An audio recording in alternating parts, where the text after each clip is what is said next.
Igreja Batista Missionária Internacional apresenta Oásis do Deus Vivo. Shalom, queridos, graças a Deus. O Senhor é bom e a sua misericórdia, ela dura para sempre. E é por essa razão que estamos aqui para compartilhar a sua palavra, a misericórdia desse nosso Deus. E você que está nos assistindo, a misericórdia dele está sobre a sua vida também, porque ele te dá a oportunidade para ouvir a sua palavra.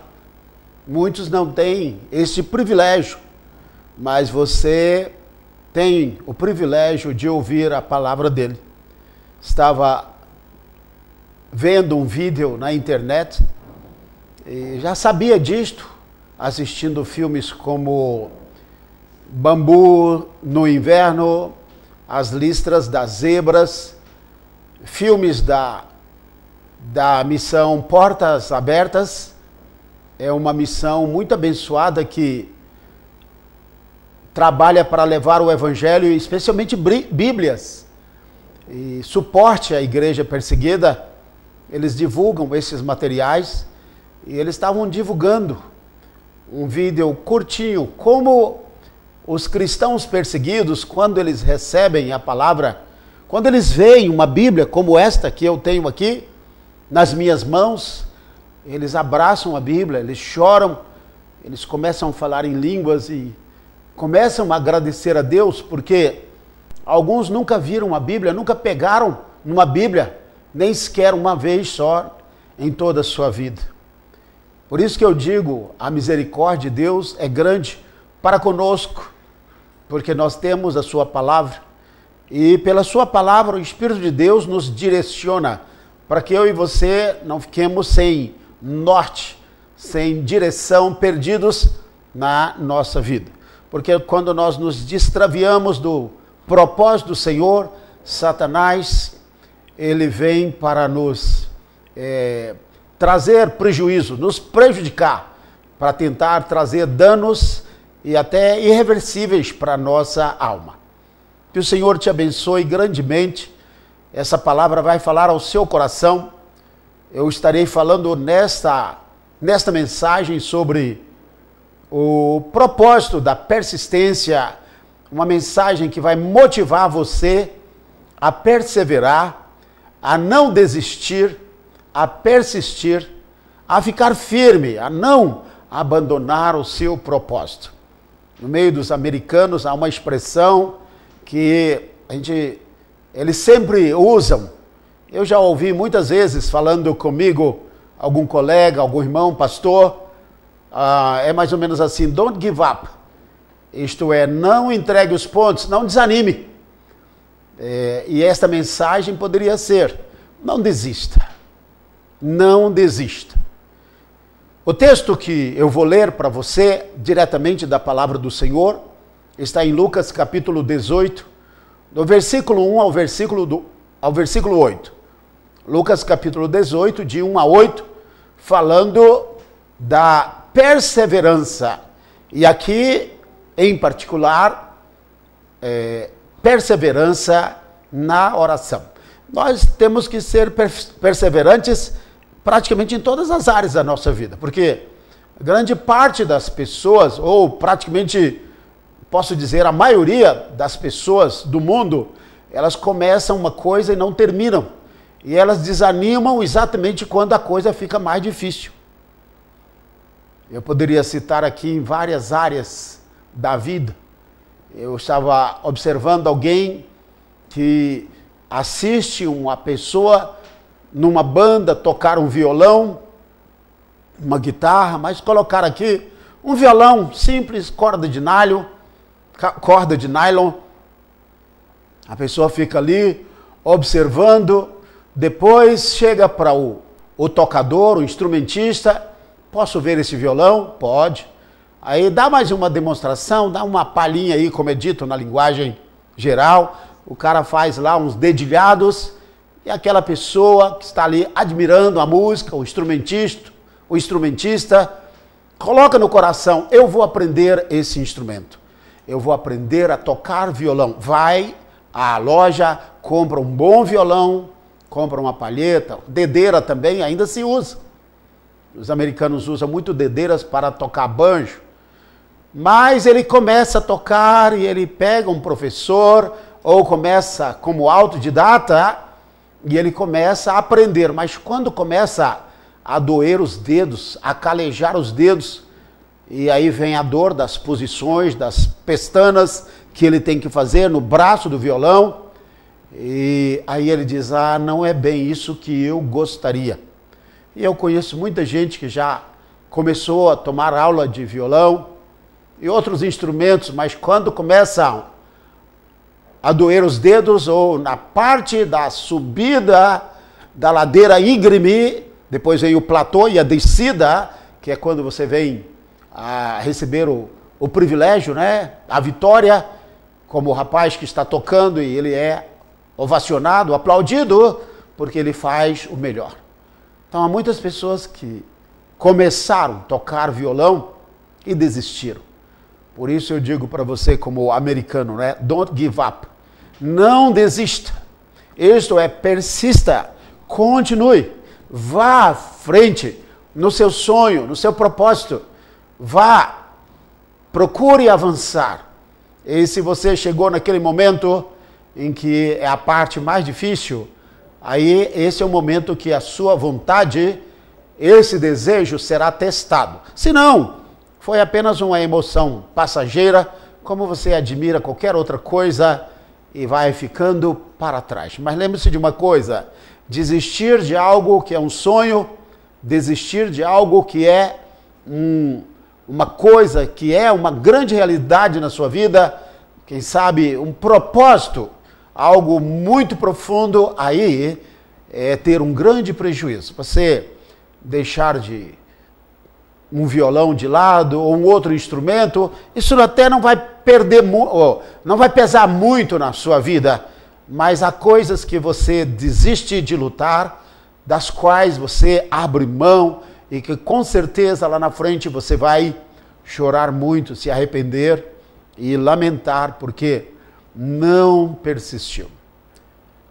Quando a pessoa ela não persiste, é porque ela é apanhada, assaltada pelo chamado desânimo. Eu gostaria de dar uma ilustração muito interessante sobre desânimo. Mas antes, para você não pensar que estou perdido, eu estou devendo para você a leitura aqui, estou aqui na página, o Lucas, Evangelho de Lucas, capítulo 18, versículo 1 ao versículo 8, que diz o seguinte: E contou-lhes também uma parábola sobre o dever de orar sempre e nunca desfalecer, desistir, tá?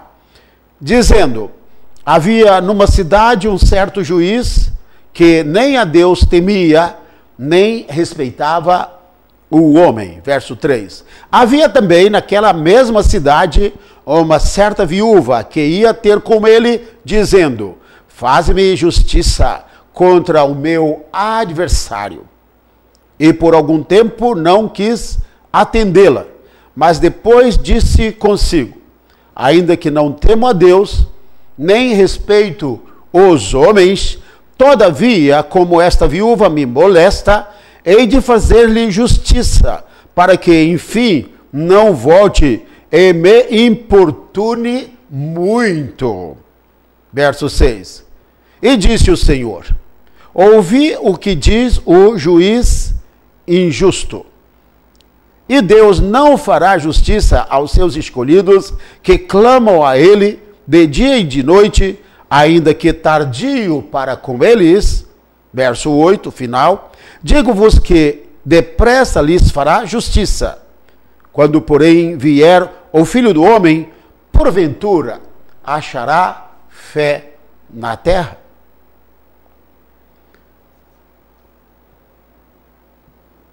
Desânimo. Desânimo seria a palavra-chave para descrever uma pessoa que tem um sonho, um projeto, um alvo, que tem uma meta, que tem um objetivo na vida, e quando chega no pior momento, na parte difícil, ela acaba se desanimando. Dizem, é uma ilustração, para você entender o que estou falando. Dizem que o diabo, uma certa vez, ele disse o seguinte: olha, eu estou cansado de fazer o mal, eu vou me aposentar e eu vou fazer o seguinte: eu irei leiloar todas as minhas ferramentas. E ele fez uma demonstração das ferramentas, fez uma exposição e colocou o preço em cada uma das ferramentas. E as pessoas foram comprando, cada um veio comprando as ferramentas que o diabo sempre usou, que ele usou para trabalhar, que ele usou contra a humanidade. E havia uma ferramenta ali bem desgastada, muito desgastada mesmo, que era a mais cara de todas. E as pessoas diziam: mas como é isso? Você diz que tinha desistido de maldade, mas olha aqui, isso é uma grande maldade. Essa ferramenta, ela está tão desgastada, e você insiste que esta ferramenta, ela deve ser, ela é cara, ela tem esse valor, ela não vale isso, nem um terço, nem um décimo.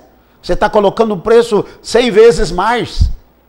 E aquela ferramenta era muito, muito cara. De forma que nenhum daqueles que ali estavam, ninguém conseguiu comprá-la. E diz que é a ferramenta que ele mais usa contra as pessoas, inclusive contra os crentes. E o nome dessa ferramenta chama-se desânimo. Desânimo. É isso que o Senhor Jesus está tentando falar aos seus discípulos quando ele falou que havia numa cidade. Ele está contando uma parábola. Parábola é uma ilustração. Jesus conta, ele quer dar um ensino, ele quer falar de algo sobre o céu, ele alia esse ensino a uma ilustração, a uma história, que chama parábola, uma comparação. Para que a pessoa, ao ouvir a parábola, ao guardar na memória a parábola, ele vai lembrar do ensinamento. E essa parábola é o seguinte: havia numa cidade, não se diz qual cidade, pode ter sido numa das cidades de Israel, era o ambiente de Jesus. Então, naquela cidade, havia um juiz muito poderoso. E aquele juiz, ele não tinha respeito por homem algum, não considerava homem algum. Para ele, as pessoas não tinham, assim, peso. Isto é, olha, eu sou juiz, eu sou uma grande autoridade, eu tenho poder e eu posso agir com autoridade. Então, ele desprezava as pessoas. E ele também não tinha temor de Deus. Certamente uma pessoa que não acreditava em Deus, Deus para ele não existia. Então, ali naquela cidade havia aquele juiz. Certamente era um homem muito conhecido, porque Jesus está falando de um personagem que, claro, é uma parábola, mas pelo contexto aqui você vê que é uma pessoa que a cidade conhece, que a cidade respeita. Olha, aquele homem ali não faz acepção de pessoa, não respeita ninguém. E outra coisa, ele não teme a Deus. Naquela mesma cidade havia também, ao contrário do juiz, uma mulher, que era uma mulher muito simples e, apesar disto, além disto, era uma mulher viúva. Eu estava estudando sobre viúvas na Bíblia, e a palavra viúvas na Bíblia, a palavra viúva na Bíblia aparece por cerca de 84 vezes. A viúva e o órfão na Bíblia existem textos e mais textos que a Bíblia fala sobre estas duas pessoas, a viúva e o órfão. Tanto é que o rei, o profeta e o sacerdote, da parte de Deus, eles eram advertidos que eles deveriam cuidar, deveriam trazer uma mensagem quando a viúva e o órfão estavam sendo oprimidos. Então, há vários textos na Bíblia, cerca de 84 textos, que falam sobre viúvas. Textos que falam da responsabilidade das pessoas para com as viúvas. O que é uma viúva? Hoje existem muitas viúvas que também dependem de Deus, mas naquela época ser uma viúva era muito difícil. As viúvas, geralmente, elas perdiam seus maridos, algumas mais novas, e quando mais novas elas poderiam enfrentar a vida, quem sabe casar-se de novo, quem sabe recomeçar a sua vida, arranjar um trabalho, porque tinha forças, mas dá de entender que esta viúva aqui era uma mulher que decidiu seguir a sua vida, ela não tem o seu marido. Vamos supor que ela tenha perdido o seu marido com uma doença, havia muitas doenças naqueles tempos, as pessoas morriam, não sabiam as causas, hoje sabe-se. Mas as mulheres também perdiam seus maridos porque havia muitas guerras e os seus maridos tinham que sair para as guerras. E quando os maridos saíam para as guerras, as mulheres ficavam em oração, dizendo: Deus, traga meu marido de volta. Senhor, por favor, não quero perder meu marido, não tenho estrutura para perder o meu esposo. Mas, infelizmente, muitas guerras, guerras e mais guerras, muitas mulheres ficavam viúvas. E certamente aqui está uma dessas viúvas que o Senhor Jesus usou esta ilustração para nos ensinar que eu e você não devemos desistir. Porque o texto começa assim: e contou-lhes também uma parábola sobre o dever de orar sempre. O dever de orar sempre, não oração facultativa. Oração é um dever. O dever de orar sempre, e ele diz aqui: e nunca desfalecer, nunca desistir.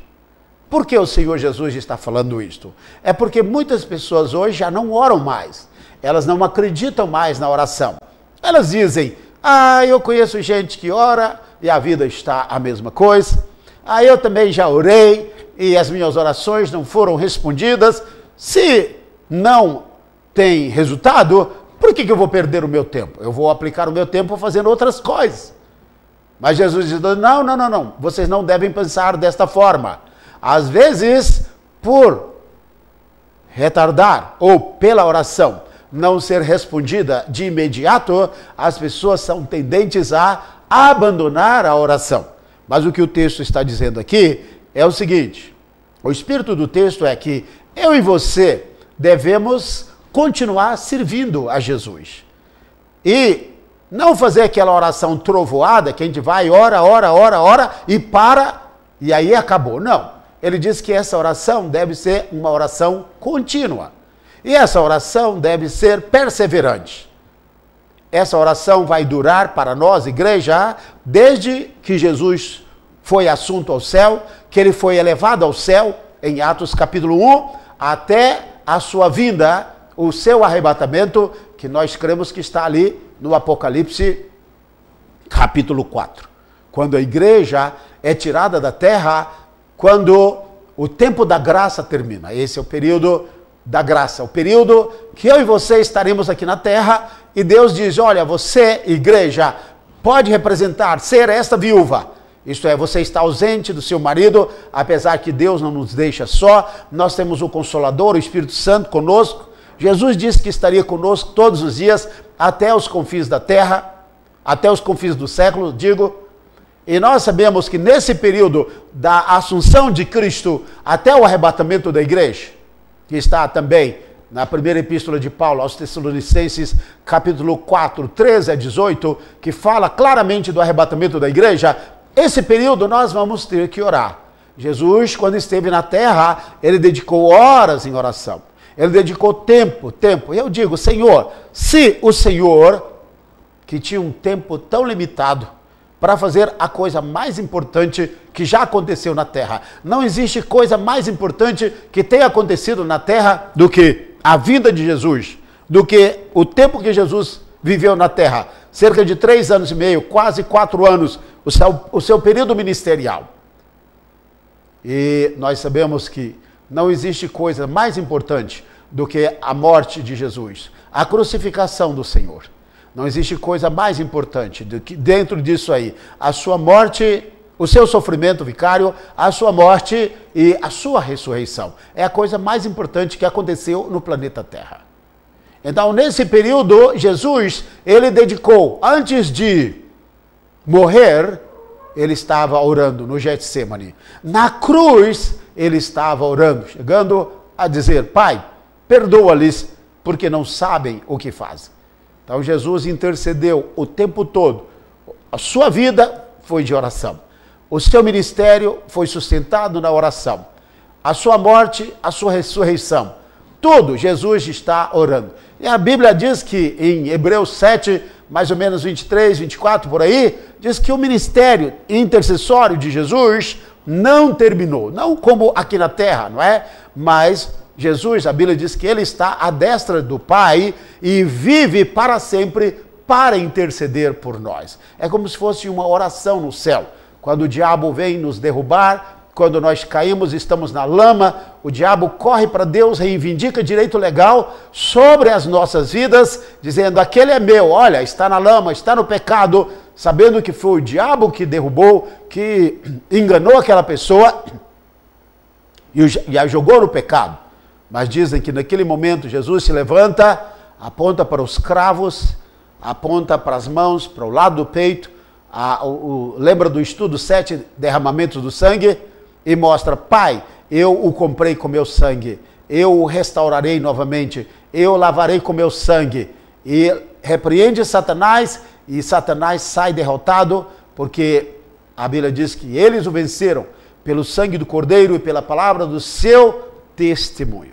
Então nós estamos vendo aí, Jesus, ele continua a interceder, se coloca diante do Pai, entre o inimigo e o Pai, porque o inimigo está ali para acusar, mas Jesus está ali como nosso advogado para nos defender. Então o Senhor Jesus fala claramente aqui sobre o dever de orar sempre, orar continuamente e nunca, ele diz aqui, nunca desfalecer.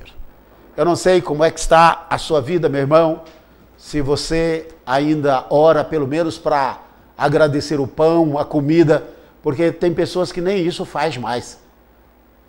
Nós sabemos que muitas pessoas já desistiram da oração, mas Jesus está dizendo, não faça isso, não desista, não desfaleça. Então ele conta esta parábola desta mulher tão tênue, esta viúva sem esposo. Aqui diz praticamente que ela está sozinha. Se tem filhos, são pequenos, ela não tem ninguém por ela. Mostra que é uma mulher que ela, totalmente diferente daquele juiz, daquela autoridade poderosa, ela está inapta, ela está incapaz de se defender. E a Bíblia diz que ela tem um adversário.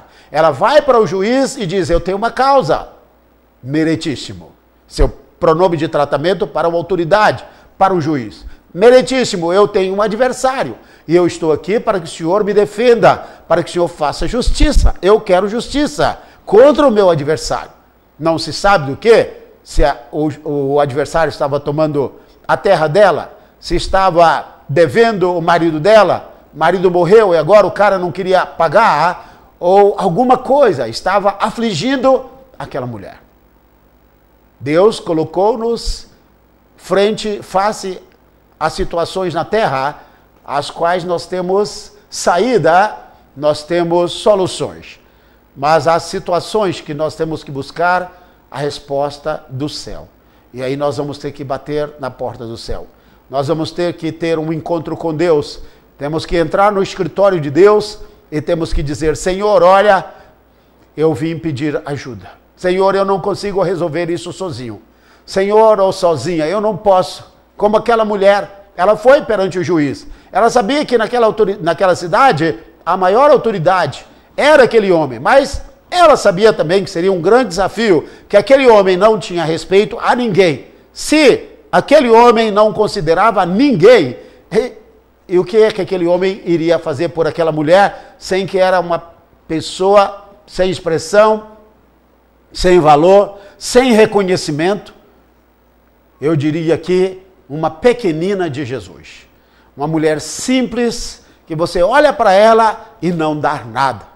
Quem sabe não tinha muita aparência, não tinha beleza, estava ali sozinha e ela estava perante um juiz. Ela sabia que ia enfrentar uma grande autoridade, Um homem que não tinha nenhuma consideração por ninguém. E para completar, aquele homem não temia a Deus. Isto é, não tem quem é Deus? O que Deus vai fazer comigo? Porque no Antigo Testamento, na Bíblia, inclusive no Novo Testamento, fala do cuidado dos órfãos e das viúvas. E esse cuidado é um cuidado do próprio Deus, dizendo, olha, não deixem de cuidar. Chega a dizer o seguinte, olha, se vocês maltratarem as viúvas, elas vão clamar a mim. E diz o seguinte, e a Bíblia diz, olha, elas vão clamar a mim e os seus maridos vão morrer. E as suas mulheres ficarão viúvas e os seus filhos órfãos. Então todo mundo tinha receio de prejudicar uma viúva. Mas a Bíblia, no Novo Testamento, mostra sobre a verdadeira viúva. Timóteo fala sobre isto. A verdadeira viúva. Então há viúvas que são verdadeiras. E elas têm requisitos na palavra de Deus, que a Bíblia devia ajudar a cuidar dessas mulheres. Então aquela mulher diz, olha, esse homem, o que ele poderia vir em mim, olhar e ver em mim, seria os olhos de Deus, isto é, sou uma viúva e sou necessitada. Mas se ele não teme a Deus, eu não sou nada para ele. Eu sou como qualquer outra pessoa. Mas ela ia e apresentava a sua causa. Ela ia e apresentava a sua causa. Ela trazia a sua causa. E a sua causa era: faça justiça contra o meu adversário. Faze-me justiça contra o meu adversário. Eu estava olhando aqui essa palavra adversário, porque eu estudei esse texto aqui, dando uma olhada no grego, no hebraico, para ver as palavras que o Espírito Santo fez questão de usar para formar esse texto. É tão rico que eu levaria aqui para dar um estudo de 1 hora fechado. Então eu daria um estudo, não uma mensagem, com mais tempo. Um estudo de 1 hora fechado, para você entender o que esse texto quer dizer, qual a profundidade dele. E aqui, na palavra adversário, por exemplo, diabo quer dizer caluniador. Quando uma pessoa calunia, ele está fazendo um papel do diabo. Por isso que a Bíblia diz lá em Timóteo, mulheres, não sejais caluniadoras. Isso é, mulheres, não sejais diabos. A palavra grega ali para caluniador quer dizer diabo. A palavra Satanás quer dizer adversário. Então, se alguém é o seu adversário, o nome dele chama-se Satanás. Então, Satanás é a palavra que quer dizer adversário. E a mulher está dizendo aqui, Senhor, faze-me justiça contra o meu adversário. Não posso dizer aqui que essa mulher está se referindo ao diabo em si. Que o juiz não iria poder fazer nada se fosse uma coisa espiritual. Mas o que a mulher está dizendo, olha, essa pessoa que me prejudica, ela é um verdadeiro diabo na minha vida. Ela é um verdadeiro Satanás na minha vida, que diabo quer dizer caluniador. Ela é um verdadeiro adversário, um verdadeiro Satanás na minha vida. E aquela mulher dizia, Senhor, eu preciso. E como que o Senhor dissesse, olha, é aquele homem que vai trazer a resposta para você. Só que a mulher diz, como é que eu vou àquele homem se ele não me considera, não tem nenhuma consideração nem por mim, nem por ninguém, para ele tanto faz, e ele não tem nenhum temor de Deus. Mas a mulher, ela tinha uma estratégia. A estratégia da perseverança. Ela não desistia. Ela não ia desistir da sua causa. Ela diz, eu vou lutar. Muitas pessoas estão caídas à beira do caminho.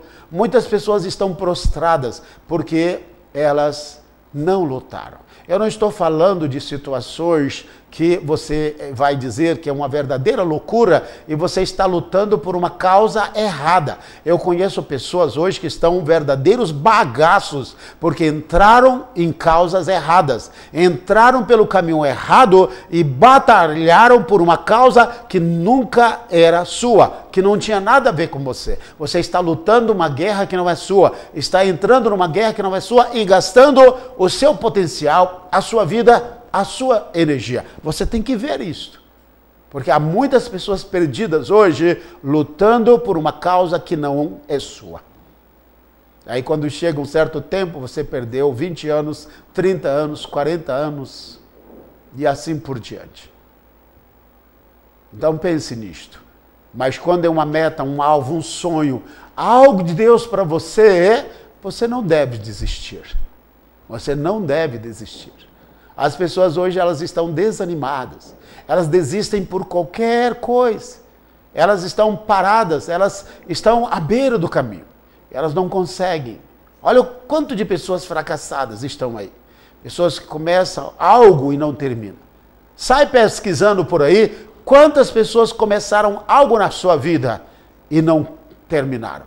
E pergunte a elas, qual é o sentimento que você tem por ter começado isso e não ter terminado? Você vai vê-las lamentando e chorando, dizendo, por que eu desistir? Eu devia ter perseverado. Eu deveria ter continuado. Eu já deveria ter conseguido. Se eu permanecesse, se eu continuasse firme, persistisse, eu já teria alcançado o meu alvo. Mas uma boa parte desistiu e está sofrendo, pagando um preço alto. Alguns desistiram da fé, outros desistiram de buscar o Espírito Santo, outros desistiram de ler a Bíblia, outras desistiram de ir à casa do Senhor, outras desistiram do próprio Jesus, abriram mão da salvação, estão aí no pecado. Outros desistiram de buscar a cura, a revelação de Deus para a sua vida, o plano de Deus para a sua vida. Começaram, mas quando chegou como o violão, não é? Na parte de dedilhar, de fazer as pestanas, as posições para prender as cordas, quando os dedos doem mais, violão é muito bonito, mas aquele irmão ali tocando, estou satisfeito.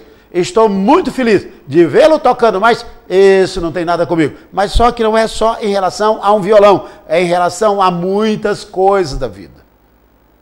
Jesus está dizendo, não desanime, não desista.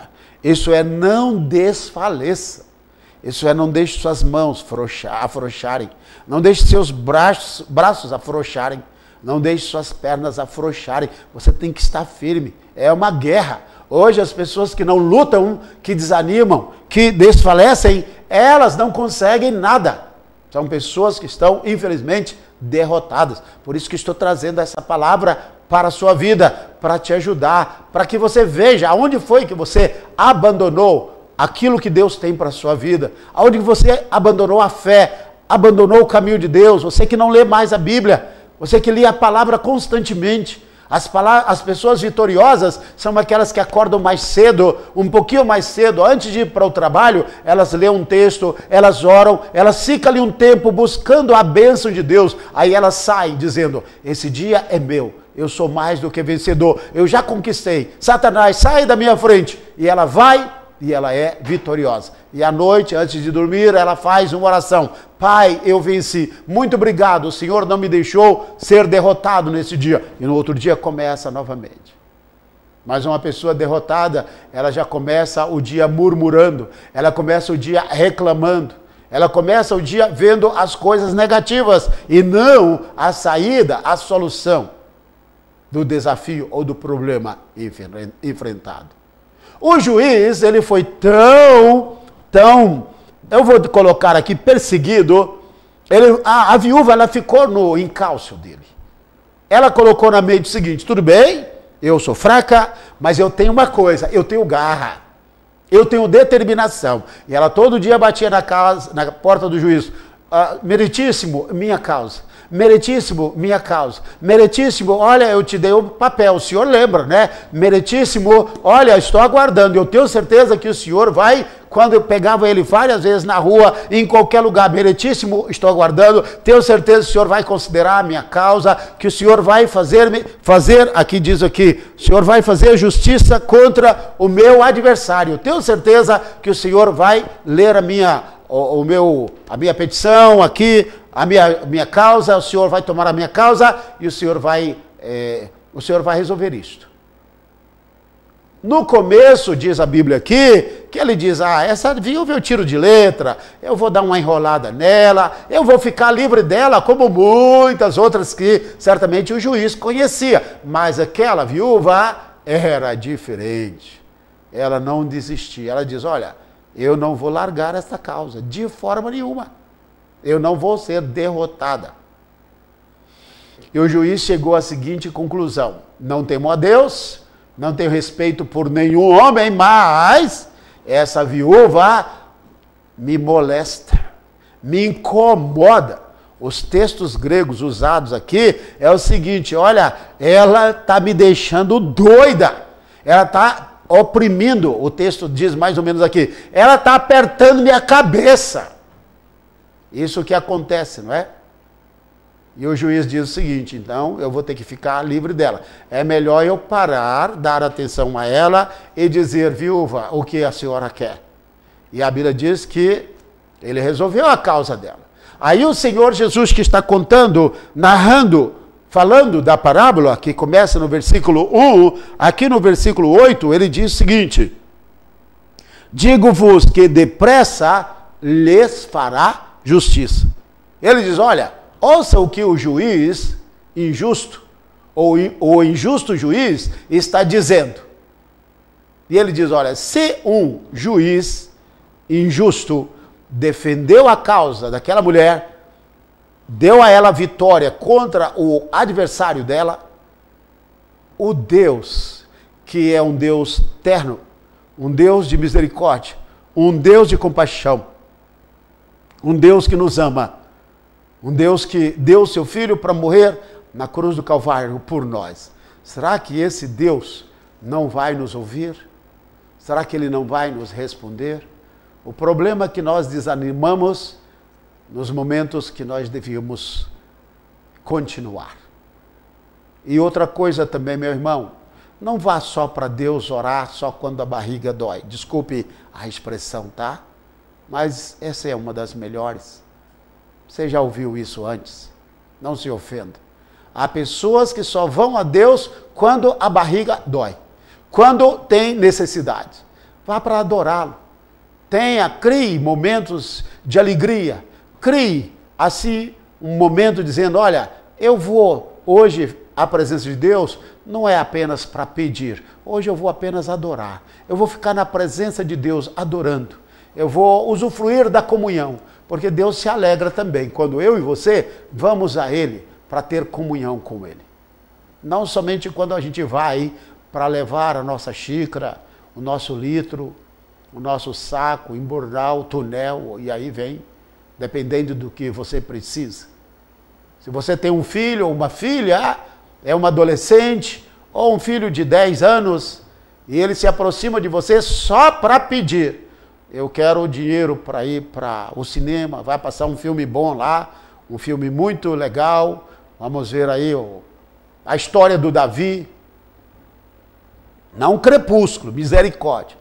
Um monte de crente aí assistindo Crepúsculo, aí você vai gritar de noite, o diabo vai atacar você, sua cabeça, sua mente, aí você vai começar a gritar de noite. Aí sim, você vai levantar para orar. Mas quem manda você ir para o cinema assistir Crepúsculo?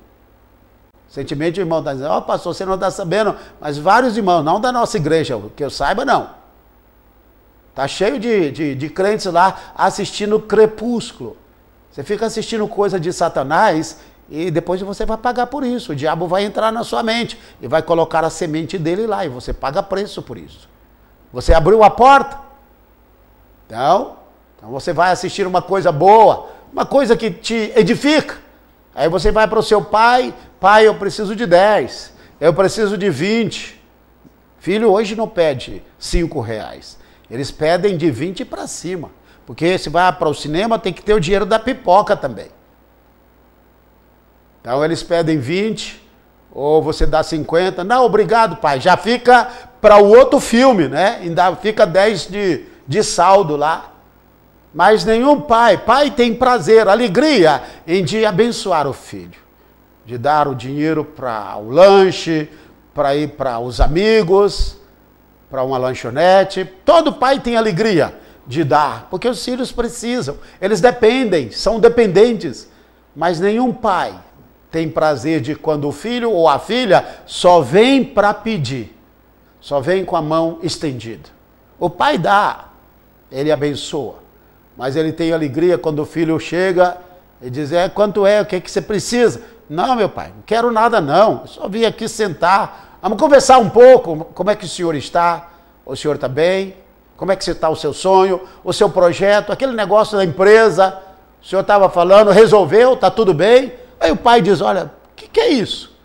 O pai vai até pensar, não, essa vez ele vai pedir 100, porque com esse assunto aí, ele vai pedir 100, porque o assunto está muito bom. Mas o filho, não, meu pai, eu não quero nada não, eu só vim agradecer, porque o senhor sempre está com mão aberta, quando precisamos o Senhor sempre nos abençoa, o Senhor sempre estende a mão. Que alegria, não é? Ver o filho, a filha que veio, não para pedir, mas para sentar e ter comunhão, sentar e conversar. Jesus disse assim, no último versículo, um versículo muito interessante que você deve gravar, é o versículo 8. Quando, porém, vier o Filho do Homem, porventura achará fé na terra? Isso é um dos sintomas que a fé não está mais na terra. É quando as pessoas estarão abandonando a oração. Quando as pessoas não vão mais buscar a face de Deus. Porque lá dentro do coração elas já disseram, não resolve. Lá no coração, na mente, na sua alma, no seu espírito, elas já desistiram. Então, meu irmão, não seja contado junto com os que abrirão a mão da sua fé. Continue orando, continue buscando ao Senhor. Tessalonicenses diz, orai sem cessar. Busque, comece a orar, mesmo quando você não tiver vontade. Fique longe do telefone, fique longe do WhatsApp, fique longe de qualquer outra coisa que te distraia. E diz assim, agora eu vou orar. Agora eu vou ter comunhão com Deus. E eu tenho certeza que Deus vai te honrar. Porque ele diz assim, se aquele juiz injusto respondeu àquela mulher, olhou para ela porque ela insistiu, ele está dizendo, insista também, porque esse Deus amoroso, esse Deus tremendo, esse Pai de amor, ele responderá, ainda que pareça que está demorando. Não desista, meu irmão. Don't give up, como diz o americano. Não desista, não abra mão. Não se desfaleça. Não desfaleça, não perca força, não perca o ânimo. Não use desculpas para dizer, Deus não ouve mais oração. Isso são desculpas. E o diabo ama isto. Ele vai dizer assim, esse aqui eu já peguei. E se ele pegou você a ponto de tirar da sua mente, do seu coração, o desejo de orar, isso quer dizer que ele vai conquistar mais áreas na sua vida. Mas isso não vai acontecer, porque essa palavra te edificou. Essa palavra trouxe força ao seu coração. E eu vou orar por você neste momento, para que você retorne aos seus alvos. Você que pregava o evangelho, que evangelizava, e que você não está fazendo mais isso, volte a falar do amor de Cristo. Volte a falar do amor de Deus. E o Senhor vai te abençoar grandemente. Eu quero orar com você e quero orar por você também, nesta hora. E eu tenho certeza que esta palavra te fortaleceu.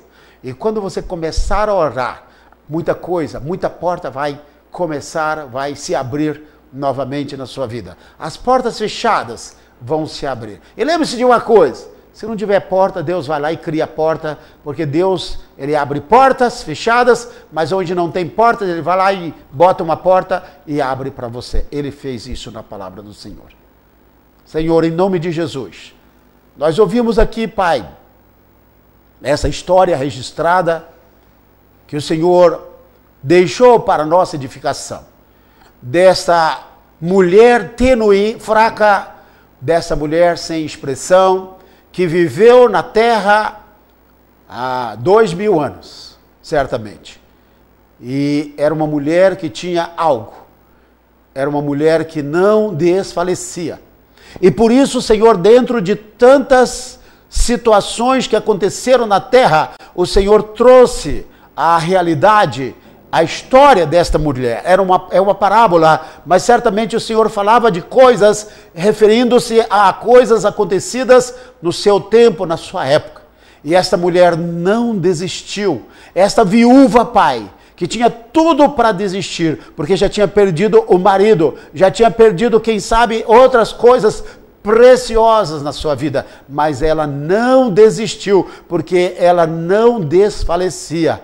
Pai, e Satanás não vai, Senhor, trazer desânimo, não vai enfraquecer a fé do teu povo, porque nos apegamos ao Senhor, porque nos fortalecemos no Senhor. Está escrito no demais, irmãos meus, fortalecei-vos no Senhor e na força do seu poder. Nós colocamos, Pai, o ânimo, a vontade, o intelecto, as emoções dos teus filhos, Pai, nas tuas mãos, e para que o Espírito de Deus corrobore, Senhor, essas pessoas com poder no seu homem interior. E essas pessoas passem novamente a buscar a tua presença, a invocar o teu nome, e nós iremos ver portas abertas, milagres, Pai, sobrenaturais, milagres, extraordinários, Pai, nas nossas vidas. E cuidaremos de glorificar o teu nome, Pai. Obrigado por esta palavra que nos edifica, a tua palavra, a palavra de Deus, que não volta vazia. Nós somos gratos a Ti. Espírito Santo, faça com que esta palavra se multiplique na vida de milhares de pessoas, Pai. E que essa palavra ouvida possa ser passada adiante, semeada em outros corações. E nós cuidaremos de dar graças ao Senhor, de trazer glória para o Teu santo nome. Muito obrigado. Em nome de Jesus Cristo. Amém. Glória a Deus. Aleluia. Este é o programa Oásis do Deus Vivo. Eu sou o pastor João Batista da Silva. Este é o programa da Igreja Batista Missionária Internacional, com a finalidade de trazer uma palavra rema, viva, poderosa ao seu coração. E hoje nós falamos sobre não desfaleça, não desanime, não fique para trás, persista, avance, o Senhor está com você. E a mensagem foi no versículo 1 ao versículo 8 do Evangelho de Lucas, capítulo 18. Lucas 18, de 1 a 8, a palavra do Senhor dizendo: não deixe de orar, não se desanime, continue orando mesmo que as orações parecem que não estão sendo respondidas. Deus vai te honrar e não deixe o diabo roubar a sua fé. Segure a sua fé. O apóstolo Paulo diz: combati o bom combate, acabei a carreira e guardei a fé. Que na vinda do Senhor Jesus, eu e você tenhamos a nossa fé em dia. Fique na paz, que Deus te abençoe. Shalom, meu irmão.